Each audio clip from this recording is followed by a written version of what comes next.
Hey everyone, welcome back to the arena. It's Untap Your Go, and today we're playing Mardu Party. I'm just going to quickly cover this because I actually did a deck very similar to this a few weeks ago where I played blue. The mana base was a little clunky, so I just cut it out altogether. So to quickly break it down, we have some Clerics and Archpriest of Iona. We have Seasoned Hallowblade for the Warrior, Acquisitions Expert for the Rogue, and Magmatic Channeler for the Wizard. Those are essentially our core party creatures, all in the early games. Okay, we have 0-3 drops, so we're trying to focus on hitting one of these as soon as possible. Outlaws Merriment is really what we want to hit because this creates 3 of the 4 creatures for our party mechanic to work, and I think it's the most reliable way to have the creatures in play. So I didn't want to focus on too hard on playing all of the creatures up the curve where I could just play this and have some buffer in the beginning to kind of get me there. And then to quickly round up the deck, we just have a bunch of removal, Bloodchief's Thirst, Shocks, Feed the Swarms, Shatterskull Smashings. We have some ways to recur our creatures with Agadeem's Awakening and Thwart the Grave. We have a copy of Coveted Prize to tutor up something. I don't want to maximize this on this because it's just a 5-mana Diabolic Tutor if we don't have the party mechanic active. And then we have one Zagras just on the top end as a nice threat to kind of close out the game, hopefully. And that's the deck. The mana base, just a mix of basics. We have all 4 of the black-white pathways and all 4 of the red-white pathways, as well as 2 Savai Triomes. You could play all 4 if you want, but I ran into drawing into the top land too often, and I didn't really like it. So I'm only playing 2 tapped lands total in the entire deck, outside of maybe Spikefield Hazard, I guess. But that we're probably never going to play as a land, hopefully. We're trying to kill stuff with that. But anyway, that's the deck. I hope you enjoy it. If you do, check out the link down below so you can try it out yourselves, and please consider leaving a like and a comment, as well as hitting the subscribe and the bell, and let's take us into the games, and it's party time, people. Let's get it. So we're on the play, and our hand is like gassy, so we're gonna definitely try this. Opponent mulligan down to 5, so I kind of feel bad. Opponent's not gonna have a lot of fun in this game, I don't think. Then again, we are up against Urian, so how much fun is there really to be had playing that deck?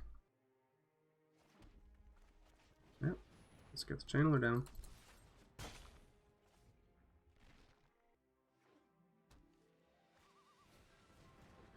Alright, opponent main phase is Omen of the Sea. I guess they don't want to bother holding up the priority. They know they're not bluffing a counterspell.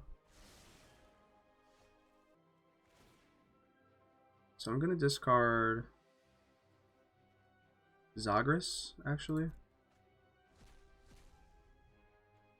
Don't get a land, which is kind of a bummer. We'll take the Seasoned Hallowblade, though. It's indestructible. It's going to be hard for our opponent to deal with outside of exiling it.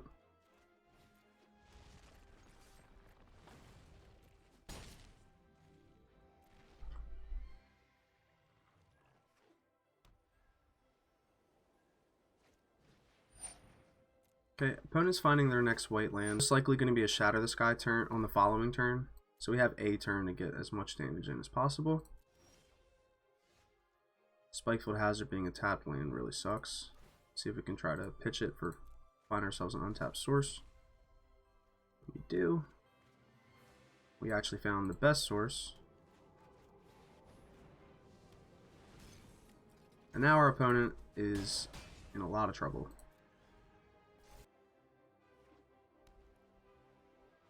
Opponent has nothing. Interesting. We drew into the black source, which is hilarious because this is lethal if our opponent doesn't have anything. Yep.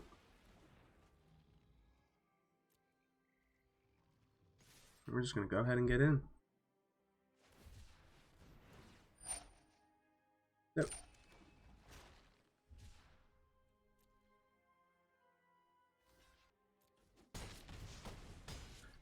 Opponent's down to 2. They still have a shot. They can still find their way back in this. And that's the thing about Urian, they have infinite cards. And they're all good. Opponent's just running out Urian. Alright, we got a 2-1 with haste. It's not terrible. And I'm just gonna kill this.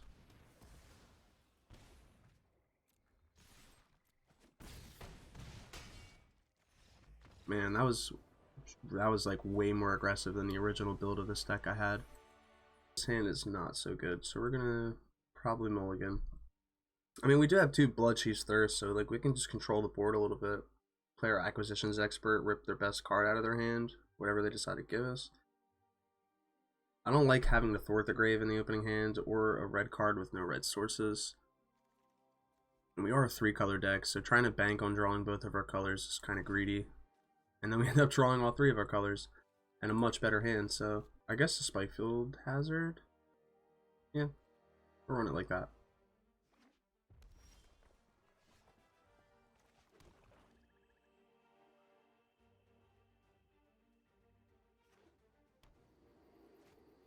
Alright, up against Mono Red.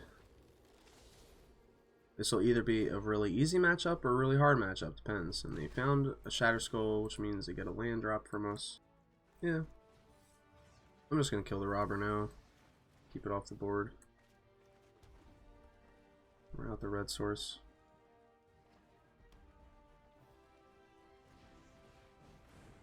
Bone Crusher main phase. So, my Feed the Swarm killing that will cost me 5 life.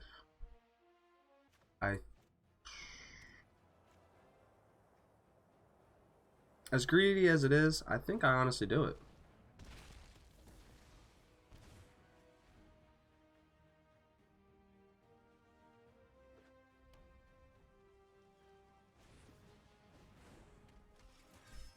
I just gotta keep keeping his creatures off the board. He's trying to set up for an Embercleave turn, and he's probably got it. Okay, so on the bright side, we get to play Seasoned Hallowblade first, and then our Acquisitions Expert see both the cards in their hand. Alright, they're bluffing the Embercleave setup. We'll pass.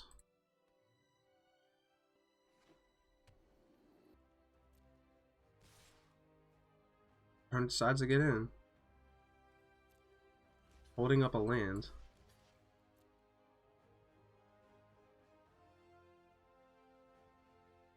And I'm honestly okay with that dying.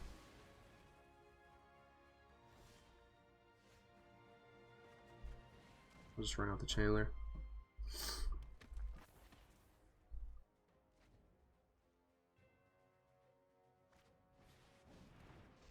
Sure.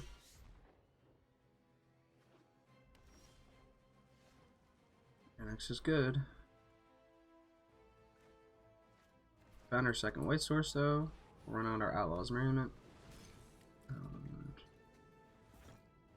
Don't want to tap my Magmatic Channeler.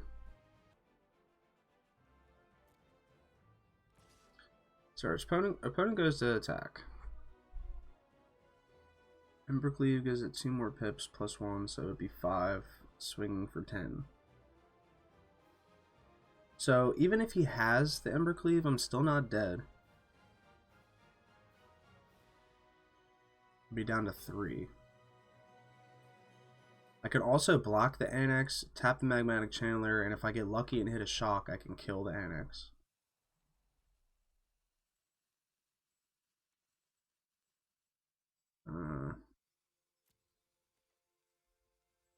I honestly think I do new block. Our life total is in a lot of trouble for sure. Alright, so he's just gonna pump it up. That's fine. Yeah, I'll take 3. Now my opponent has lethal with an Embercleave. Do I actually? I honestly don't even want that card. It's fine. We don't get to play it. If I hit a shock off the top, I'll be okay with that. Another Channeler isn't terrible either. Yeah. Opponent's still drawing dead.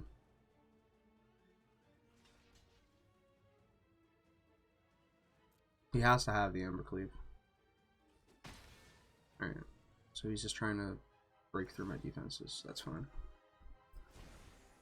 We get the lifelinker, which is perfect. I'll go ahead and pitch this land.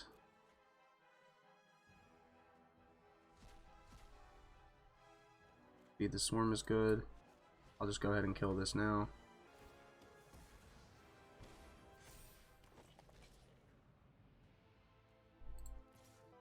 Alright, I'm not actually worried about beating my opponent out just yet. I'm just going to gain the life back with the lifelinker.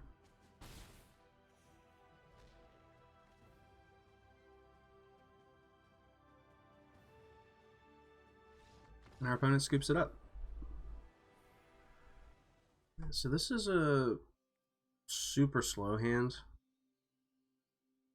Play this for the swamp. Play this for the white or the red. I'm greedy though.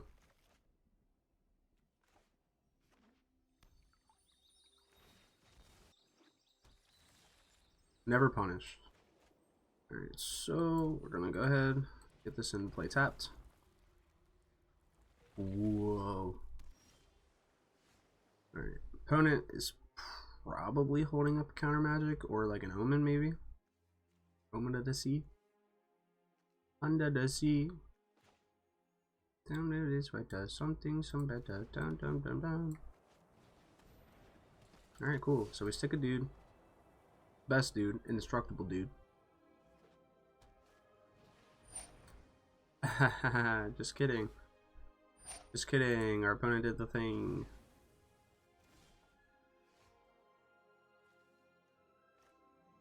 Well, we get this set up for the Outlaws Merriment next turn, and we have interaction for the Banishing Light.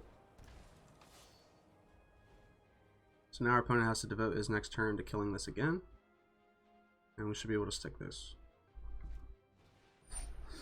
Yes, exactly the way I thought it was going to play out. Almost like I knew. Let's go ahead and get a red source. Stick our Outlaws Merriment. You got another Banishing Light for that one, opponent? Definitely gonna want to. Ooh, testing champion. That's cool. So I'm gonna play out the Channeler first. The Acquisitions Expert, and I get to take a peek at 3 cards. Oh my god, this hand is stacked. Oh man. Well, all that glitters is scary. I could draw into removal and kill this Attesting Champion, so I'm not sure how much this actually scares me versus the removal. So I guess I take the removal. I don't want him fighting my dudes. I'll just keep this up as a blocker. Oh, that's actually not even a fight effect, but giving his creature trample is kind of scary too.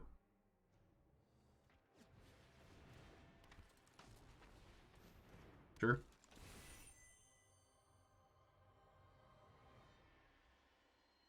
Does that ability resolve and then he gets to draw 2 cards? Oh, okay. Alright.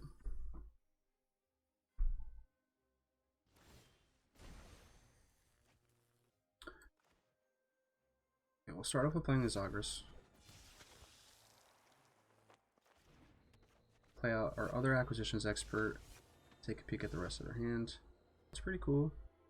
That's pretty cool. That's pretty cool. I'm still taking the Banishing Light though. Opponent hits me with the good game.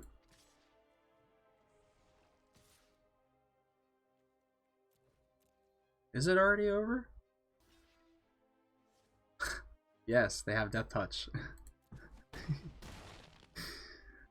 Oh man.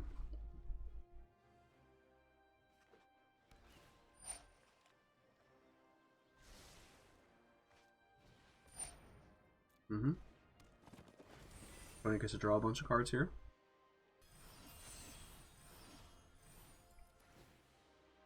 This is a cool deck though. I like the Enchantress deck coming back. Alright, our opponent scoops it up. Good game. Hey everyone, welcome back with the wrap up. Today we went 3-0. This is the first undefeated finish I think since I started the channel. And even though I've lowered down the games to 3, this is just a format that I'm experimenting with. I might do best of 3s, best of 5s, best of 7s. I'll probably mix it up, but still, the deck is so fun. It had some crazy explosive opening hands, and Zagras actually showed up to be pretty relevant in the last game. If I didn't have him, I'm not sure I could have actually competed with his creatures. Outlaws Merriment still shines to be one of the best cards. Personally, I think Coveted Prize doesn't need to be here. Thwart the Grave probably doesn't need to be here. Agadeem's Awakening probably doesn't need to be here either. And you might be able to trim up on some Bloodchief's Thirst and some Feed the Swarms. We did draw into a lot of removal over the course of the games that we played, and I think that maybe we're playing just slightly too much removal versus actual threats. So you might be able to go up like a 4th Magmatic Channeler, You might be able to play like Archfiend's Vessel if you want, and then you can actually devote more into the Thwart the Grave and Agadeem's package. But regardless, the deck is incredibly fun. Highly recommend checking it out. It's a contender in this format, so please consider checking out that link for the deck in the description, as well as the other links, and consider leaving a like, a comment, subscribe, and hit the bell. And that's it for today's video. Thanks for watching, everyone, and I'll see you next time.